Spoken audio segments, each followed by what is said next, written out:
বরকে ফেরত নিয়ে যাব, কোনো টাকা হবে না। টাকা দেন, তারপরে চলে যান।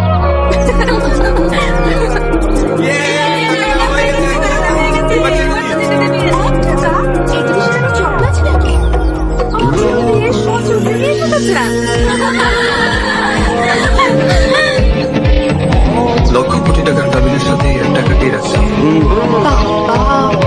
কত ক্যালকুলেশন। সাহেবের নামটা কি? প্রথম আহা, নামের বাহান্ন হাইসা গেলাম রে। নামটা খয়ালির মতো কেন? এক কাজ করেন, আপনার এই নামটার সাথে না মাত্র 1 টাকা যায় না, তার চেয়ে নামটা পাল্টে ফকির সাহেব রেখে দেন।